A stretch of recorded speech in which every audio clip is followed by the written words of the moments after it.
Okay, welcome back. Okay, all right. It's a really a pleasure. We haven't done this before. Have like I mentioned, the father and daughter team, Dr. David Pelcovitz and his daughter, Dr. Michal Pelcovitz Gala. And Dr. Pelcovitz, of course, is we've had the pleasure of hearing from over the years, many times, and come many years to our medical ethics conferences. He's professor, holds the Gwendolyn and Joseph Strauss Chair in Psychology in Jewish Education at Yeshiva University, of course, well known. He's served for over 20 years as Director of Psychology at North Shore University Hospital, and really one of the experts in the field. And as we recently found out, his daughter is following in the paths of her father. Dr. Michal Pelkowitz Gala is a licensed clinical psychologist, assistant professor of psychology and clinical psychiatry at the Weill Cornell Medicine, and clinical director of ambulatory child psychology in New York Presbyterian. So, welcome. I don't know exactly how it's going to work, but I'm going to let the two of them figure out who's going to speak when and what. And thank you very much. Great. Dr. Thank you. Thank you so much for having us and for letting me join last minute. And anyone who saw the program knows that this is a very last minute addition. And I appreciate everyone's flexibility. And really, we just were excited by the potential opportunity. We've never done this before. I've been in the field for a little while. I'm so proud and honored to be following in my father's footsteps, or at least really trying to. And this is a topic that I have some experience with, and my father has infinite amounts of experience. So we are going to give it a shot. If everyone will bear with us, we might be a little bit informal, but we're excited to talk about this really important topic together. And we're going to be talking about Jewish and psychological perspectives on post-traumatic growth. So the first thing that whenever I think about post-traumatic growth, I think about a story that my father always told us about a study that he did. I think it was on parents of kids who had cancer. And he had all of these phone surveys going out. His research assistants were calling the parents of children who had cancer and asking them a lot of questions about the psychological impact of this really challenging thing. And he was getting feedback from the research assistants that parents were, I think the word that you've used is irate, because the questions were all framed negatively. Yeah. People were literally, it was people calling up to yell at me for that reason. Yeah. Because there were no questions that were framed in terms of what they gained from the experience of trauma. And it was a shift in perspective, I think, in the field to be thinking not just about the negative consequences of a traumatic experience, but also the potential for growth. And my father has really kind of built his career on thinking about resilience and post-traumatic growth. So we're going to talk about some of the ingredients of taking a traumatic experience. And the most obvious one being the experience of October 7th recently, and the way that it's completely reshaped our community, and how we can grow from it, in addition to the profound negative psychological impacts that it can have. What's nice is that none of it is going to be new. It's all, we keep hearing the same truths over and over again. Of course, it's that, when you're dealing with something that's really there, it's very much true. So the first ingredient that we'll talk about is the power of self-efficacy, the power of really believing in yourself. Let's start with talking about Rabbeinu Tzadok. Right. So Rabbeinu Tzadok says, "Shem shetzarech adam lahamin b'Hashem yisbarach," just like we have to, we raise our children to be believers and to believe in God. Kach tzarech acher kach lahamin ba'atzmo. So too do we focus on having them believe in themselves. Rotza lomar sheyesh la'kadosh baruch hu esek imo. God cares about us. Sheinenu poel batel shebein laila haya uvein laila avad. We're not insignificant beings here one day and gone the next.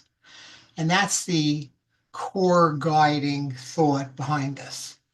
Yeah. The concept that I matter. At my core, I matter, and I am of value. And this also, I think, reminds us of a story that you often tell about the child who had been in a sniper shooting, and sort of had a surprisingly calm psychological response after being in a really truly traumatic experience. He was physically safe, but he also was psychologically safe. And when asked why he was so calm and okay, he was sort of incredulous, like, why wouldn't I be?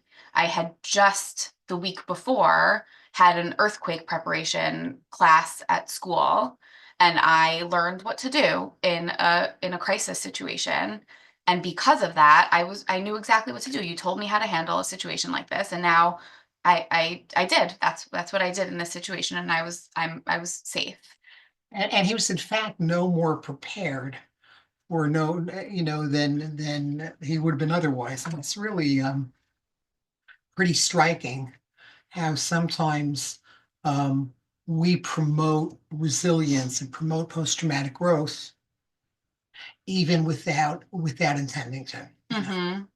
Right, not necessarily thinking we are protecting our children, ourselves, from the psychological impact, but just, we are all about our preparation drills now, and the value that has psychologically is almost an after effect, because we're really looking for is physical safety, but it's also promoting psychological safety. And there's a tremendous value to that kind of protective shield. But the flip side of this is the concept of drowning in chicken soup. Right. So the idea that we need to protect ourselves, we need to protect our children, we need to think about how we can be physically safe, but we also don't want to overprotect. Can you talk about the monkey bars? Yes, let's talk about the monkey bars. Okay, so it's this really interesting set of research studies that's kind of counterintuitive and finds that a child who's hurt in a fall before they turn 9, they're less likely as an adolescent to have a fear of heights. And again, it makes sense with everything we know as mental health people, by gradually exposing themselves to the dangers in the playground. We're doing our own desensitization. People are always desensitizing themselves and their families and their communities by facing fears, by enduring fears. Or as Samuel Beckett said, my father would often quote this: ever tried, ever failed, no matter. Try again, and fail better. So in the last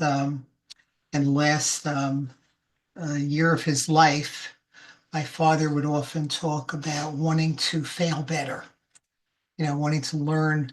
His goal was to learn how to mess up in a way that was an engine of growth and an engine of resilience.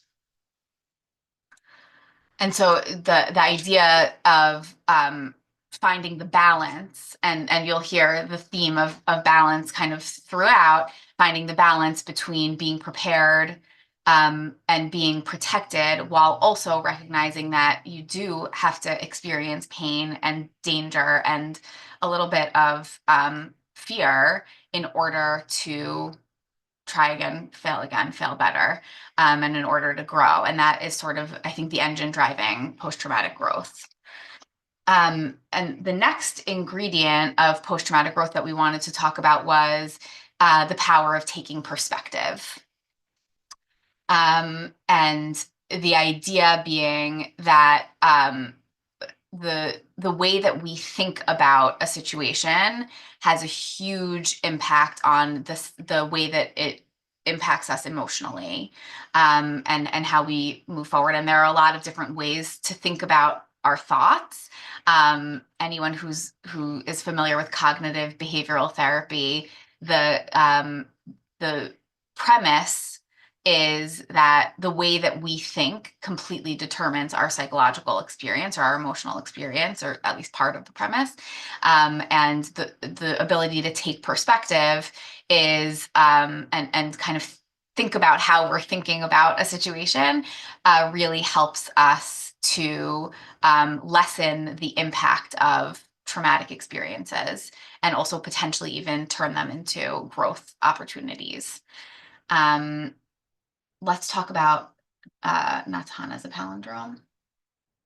Well, yeah, it's doing well by doing good. I mean, there's such a rich literature where study after study shows that that you know that a major ingredient of post-traumatic growth is doing well by doing good. So that in one of my favorite studies, one that we've talked about, it's the MS study. You want to share a little bit about that? You take this one.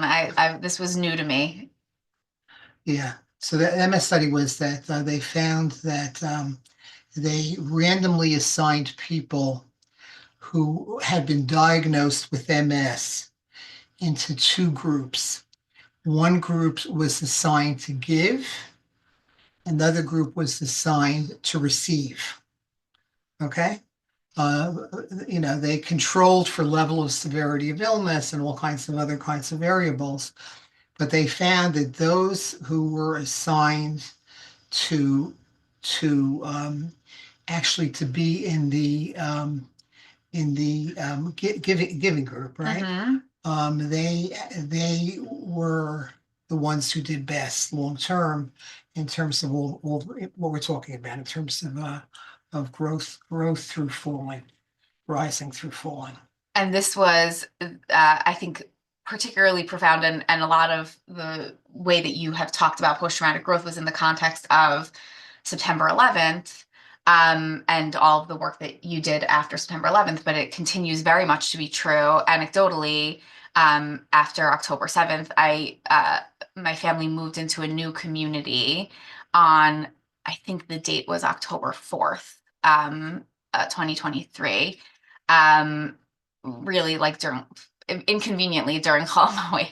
And we, it was such a unique and kind of odd time to join a community and meet people for the first time, but it also was such a beautiful way to learn what a community was made of, and to see that it was almost like an instinct was, how do we give? Immediately, how do we give? It told me what kind of community I was moving into, and to see that the way that people were moved to cope with this tragedy was to give. And this is sort of borne out in the research that instinct is actually protective, and can lessen the psychological impact, and then also obviously it sounds like the medical impact of some real challenging things. This is a story that you probably will tell better, but I'll take a shot. The story of I don't know if this is a question. Should we be keeping an eye on the chats? They wanted us to move the camera so that they can see. Yeah. Is the camera's in a bad spot? I think so. Oh, It's fine. I think the camera's fine. From my perspective, I think it's okay. You've got both of you in the picture, so you can keep going. I'll move a little closer. Okay. Close to my Abba. So the story of the mother of a child with cancer at a High Lifeline retreat, who had said that morning her neighbor came to her home in a panic, saying that a tree had fallen on her car. There had been a terrible storm the night before, and a tree had fallen on her car. She was beside herself. She didn't know what to do. And this woman was helping her neighbor to navigate this issue. And she then came to the retreat and told my father this story, and was struck by this idea that had the tree just fallen the other way, they shared, the tree was in between both of their driveways. Had the tree just fallen the other way, it could have hit her car, and she would have had the exact same experience as her neighbor. But with the big difference being that the woman whose son had cancer would have had a completely different psychological response. You want to talk about that? Yeah, no, go ahead. That's good. The impact of this kind of very materialistic thing being lost, would have, before her son was diagnosed, completely thrown her for a loop. It would have destroyed her. She would have been so concerned with the same way that her neighbor was. How do I deal with this? I mean, I think many of us would experience that feeling of my car is crushed. But now, having experienced this much more, a meaningful impact on her life of her son having cancer, she knew that she just would have called the insurance company and moved on with her day because she had more important things that she needed to address. And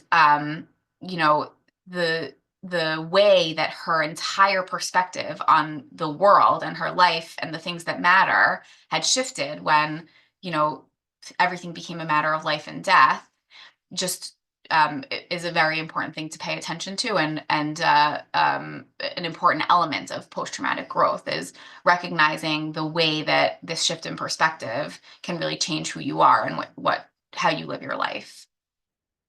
And this is connected to Nes Nisayon. Right.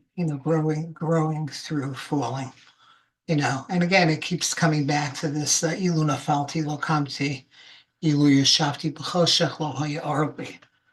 I find myself constantly coming back to that truth. With if I never fell down, I never would have experienced getting up. If I never experienced the darkness, I never could have really appreciated light, which is kind of reframe that I think is the theme that runs all the way through the ingredients on post-traumatic growth. And relatedly, this concept of which is one of my favorites that you talk about, is the concept of a threat versus a challenge. I definitely don't know the Torah source well. The ram in the thicket. Right. I mean, again, this is there's nothing new about this other than the fact that I think it's just so resonant. There are two ways of seeing the Yayil Nechas B'Sfach, the ram caught in the thicket, in the famous story, in that famous story. You could either see the ram as stuck, or you could look at the very same scene and see it as positioned. Okay. Yeah. So this is a ram that ended up being selected to be the first shofar ever, and that's obviously an opportunity, as rams opportunities go.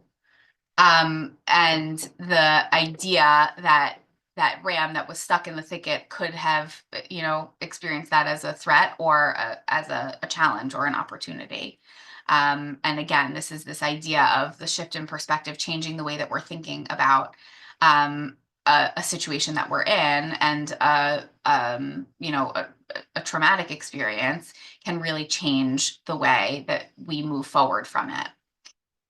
Yeah. So I see that somebody just commented, rightfully so, that poor ram did end up dead. That is true, and yet the opportunity still remains to be an important part of our tradition. Somebody just asked, are there books you recommend on the subject? Mm-hmm. And in terms of in general on this, Ann Maston. Yeah, probably Ordinary the best book, as I understand it, on resilience is all the work by Dr. Ann Maston, who's done very large scale, large hand studies that are highly respected. and the name of her book, Ordinary Magic. You know, basically what it boils down to is that it's simple, like most truths are. It's a simple um, uh, truth that it's about the core stuff. One person who cares, the connection, all the things that we're talking about here. And yeah, the one of Anne Maston's kind of hallmark elements that she talks about when it comes to the things that contribute to resilience in the face of trauma is the importance of connection and relationships.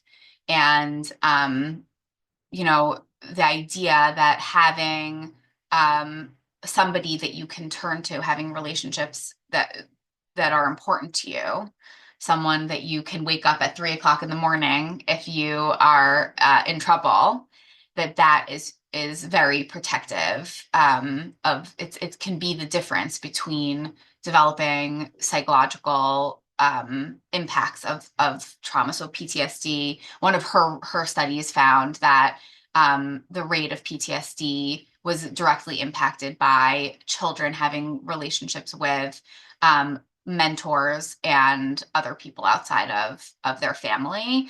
And then also family relationships were really contributed to resilient outcomes versus the developing post-traumatic stress disorder. There's another really interesting study about the steepness of the hill. Right. Yeah. So, they take people and they put them at the bottom of a hill and they say, estimate the steepness of this hill. If you're alone, you see the hill as very steep. If you have somebody at your side, the hill looks less steep. The closer you feel to the person at your side, less steep the hill will look and less tired you'll get walking up the hill. And that imagery, I think, really captures everything that we're talking about here. Absolutely. Yeah. And the hospital bedside study similarly is the closeness, people who have family members or friends at their bedside. They found that how close they felt to that person when they're and physical touch. So the person holding their hand impacted medical outcomes. So, and then you were telling me that there was something with family therapy. Just before I see that Sherry Mandel wrote that and of course should have thought of it, is that her book, The Road to Resilience, captures that amazing wisdom that we're talking about here. Mm-hmm. Yeah, absolutely. The Pia Zetzner Rebbe story is also a good one, I think, to talk about now. Yeah, so the Possessor Rebbe story is one of my favorite stories in this in terms of this topic, and it's that there was a man I grew up with, or a family I grew up with. The name was Freilich, and he was a prominent doctor, a prominent surgeon, etc. And the story of the survival of their family, of their survival of the Holocaust, all happened with basically the the family. Do you want to share the story a little bit about the They were asking in Auschwitz for carpenters. right? Oh, yeah. Right. Yeah. They were at the Freilich's father was in Auschwitz, and they were asking if anyone was a carpenter, and he was not a carpenter, but he was a child. He didn't know how to do carpentry, but he at the time had remembered that. Yeah, in other words, he was basically feeling like there's no way that he'd possibly be able to survive. And what he attributes his survival to is that he had remembered that that much earlier, at the height of the horrible ending of the Warsaw Ghetto, there was a very cold night, and the Piaseczna Rebbe came and tucked him in, to keep him out of the cold. Pulled his bench out of the open window and tucked him in, and essentially gave him a hug, and maybe implausibly, but he thought, I'm somebody, I matter, and I'm worthy of this. And such a great man would take, this time to take care of me like this. So later on, when he was on the selection line in Auschwitz, it was that image that kept him going. It was that image that gave him the courage to be able to believe in himself, and to be able to go on and you know get a chain of events going that led to the survival of the family. To this day, the family, I think it's once a year, they go to visit that site, and in the concentration camp, and they were told that that the halacha is, the Jewish law is that they could say that bracha. Thank you, God, for doing a miracle for me in this place. B'Shemu b'malchus, full-blown bracha. Okay, which is amazing, because of the power of that narrative. Connection. Yeah. So the next ingredient that we wanted to talk about was coping, healthy coping. And it's already been talked about, I think, a lot today, but the idea that there are strategies that you can sort of go into, you can sort of foster in yourself as a protection against the psychological impact of trauma. And there's I think one of the most important voices in the concept of post-traumatic growth is Viktor Frankl. And we have a quote here from him. Meaning is about the concept of making meaning out of a traumatic experience. He says, meaning is the sense that no matter what is going on in your life, you can hang on to the things that really matter to you. It is the belief that there are elements and people and views that cannot, no matter what, be taken from you.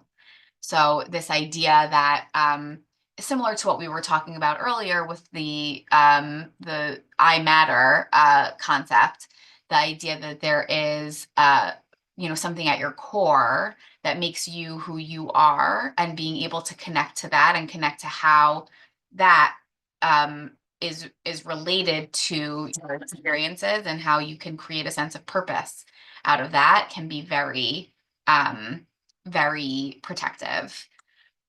Yeah, there's this great example of the hostage Adam Berger. I'm sorry, Agam Berger, who cultivated purpose in her captivity by finding an opportunity to do good by braiding hostages' hair. And many of the hostages talked about how much of a difference that made to them. That even that basic level of care and what that simple act of chesed meant meant for them. Mhm. And I think that we suspect that there are probably many stories like this, and we've, in the media have heard some stories from the experiences of the hostages. But this is kind of a common thread in a lot of different. I mean, there are many stories of Holocaust survival that talk about this idea of purpose. Viktor Frankl's book is called Man's Search for Meaning. And the idea that connecting to a larger purpose can really drive the desire for survival, and that can kind of overcome many things, and also can as we've been saying, can sort of soften the psychological blow of some of the traumatic experiences that we're talking about. Fenway Park. Yeah, this is a story that made it around a resilience story around 9/11, and it was about a groundskeeper in Fenway Park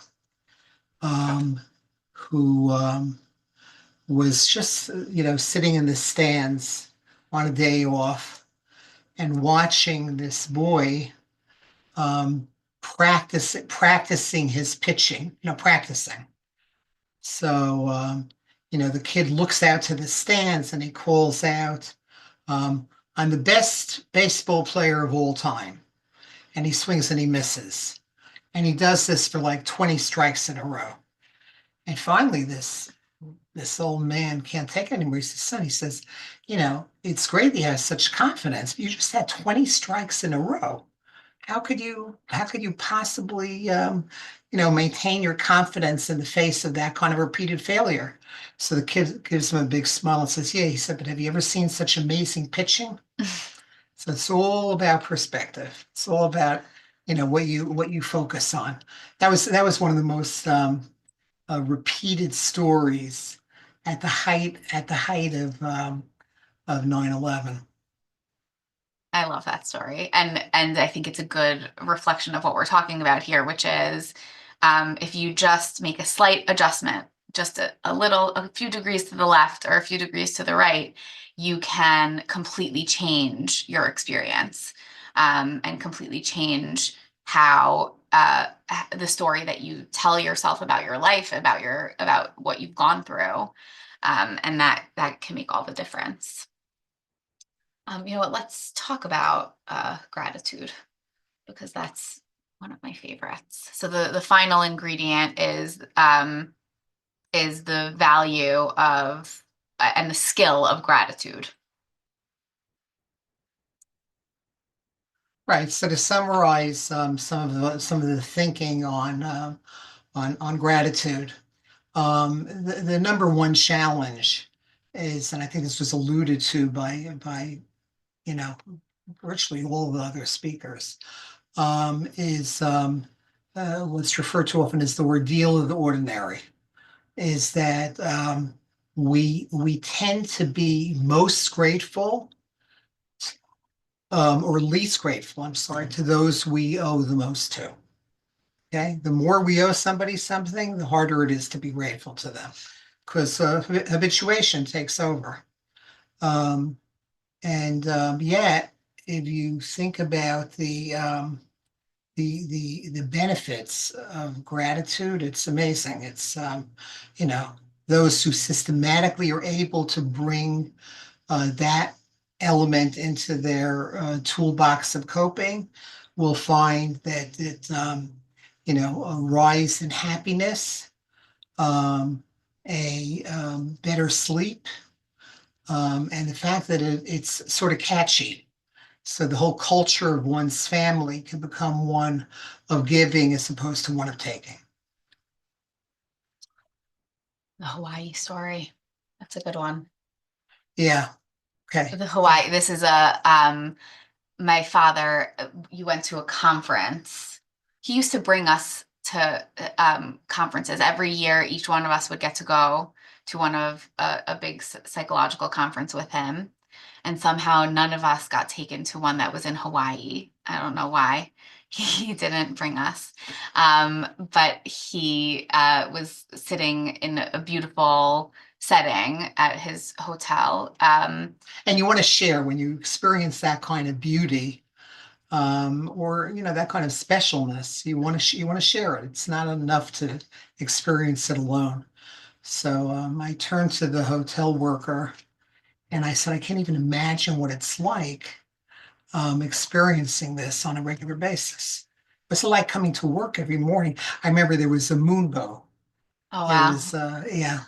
And he looked sort of confused and he looked at me and he says, sir, I dread coming to work Monday morning as much as the next person. He says to me, this is just regular. And I think the point of that was that basically we sometimes have to. What's the take-home message on that? The way that you, again, it's a perspective thing, but that is the ordeal of the ordinary. My father was able to be so tremendously grateful for being able to see something. This was 40 years ago, 30 years ago, and he still remembers the moonbow. But that guy had seen 5 moonbows that week, and he wasn't able to tune in being grateful for that experience. And that's one of the main changes that have taken place, in recent times in terms of our experience of anti-Semitism and our experience of sort of like the changed world that we're living in now. Mm-hmm. Yeah. And we talk in a lot of settings, but in therapy, I talk about this a lot, this idea that there are certain skills that are muscles. Well, all skills are muscles that require exercising. The skill of gratitude is one that requires a lot of attention to developing a habit. And one of the habits that my parents tried to instill was the habit of saying something that we were grateful for. It was a little ritual that we had on Friday nights. We would go around the table and say one thing that we were grateful for. And I'm seeing that we're running out of time, so this is probably a good time to talk about the wedding that you went to in Israel. Yeah. So this is a good concluding story, I think. Yeah. Okay. Yeah. So I was in Israel at the height of one of the intifadas. Things were very bad. I was working with the death notification team. Their job was to go from house to house after there was a loss and spend time with the family all the way through that, through till the end of Shiva. So I was heading home for Shabbos, and I thought I didn't have time to go to my friend's daughter's wedding, but decided to cram it in before my flight from Israel. So, but I remembered as I was going through, the thing from the week that I was most grateful for. I remembered that that moment, that as the sun was setting, okay, and I'm with this happiest chassan and kala I've ever seen in my life, and I'm surrounded by really everything that mattered to me at the time, and try that somehow that it became more part of the essence of what shaped my approach to post-traumatic growth. It's that image. It has stayed with me, and partly through the mechanism of being able to do this and talk about it and whatever. Yeah. he always joked that when he had been on a plane all day, he was exhausted. He got in just before Shabbos, and my mother said, "Okay, it's time to say the things that we're grateful for." And he said that he was ready to kill her. Why would I? Why would I want to talk about what I'm grateful for right now? All I want to do is sleep. But that by telling that story and the act of even verbally, expressing gratitude for such a beautiful experience of seeing this happy chassan and kala, especially when he thought he wasn't going to, and especially after such a traumatic week. I mean, you'd been, kind of supporting people through horrific trauma. That he felt the story go from short-term to long-term memory. And the idea that this is still a story that I mean, I must have been, a young teen, and that story is in my long-term memory is because of the habit of gratitude that we had developed. And I think that's a good place for us to end and open up the floor for 5 minutes for questions. All right. Any questions, Vakasha? Okay. Who wants to ask first? Maybe you want to explain why people find it so difficult to graduate. I know that idea, of course, the people we're closest with, we show the least amount of gratitude, but and it's a beautiful thing. Go around the Friday night table, what you show gratitude, but how can we improve it? And why is it so difficult? Perhaps you want to touch upon that for a minute or two.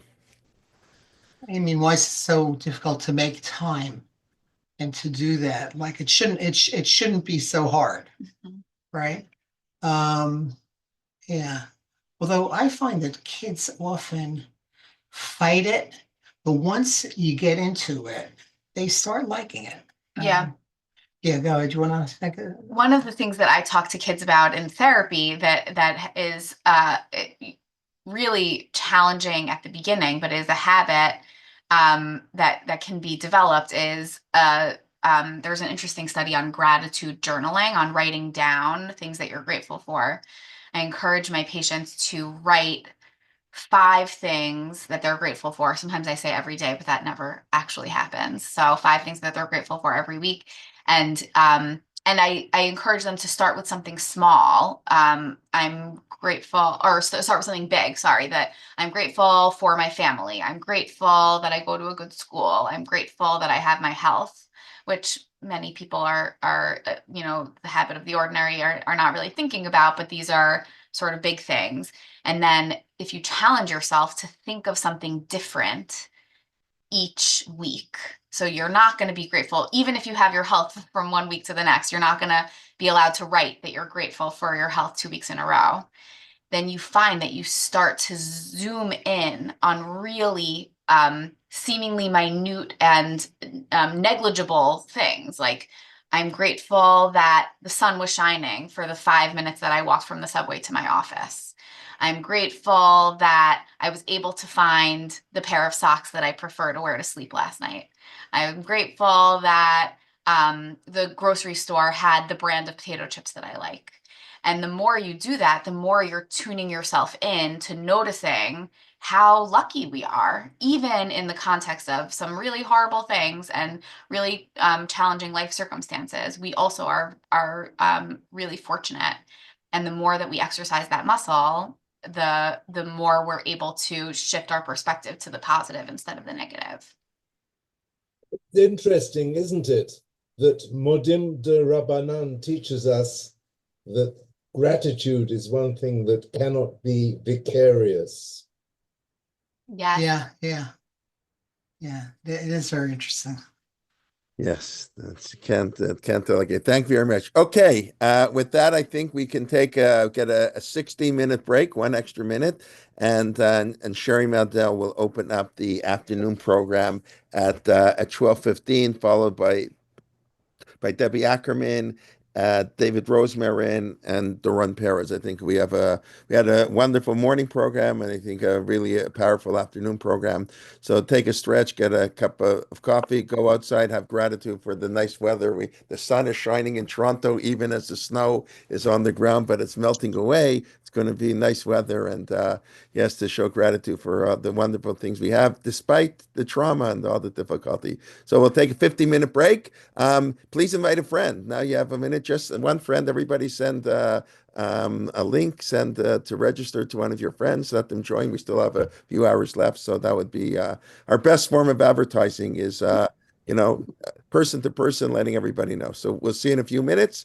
And thank you, the doctors Pelcovitz, and a pleasure and the interaction, and very nice. And really thank you everybody for being here this morning. And thank you again to Michael and Marshall Axe for their sponsorship. And okay, we'll see you in a few minutes. Thank you. Thank Thank you, you. everybody. Thank you for your kind words, everybody.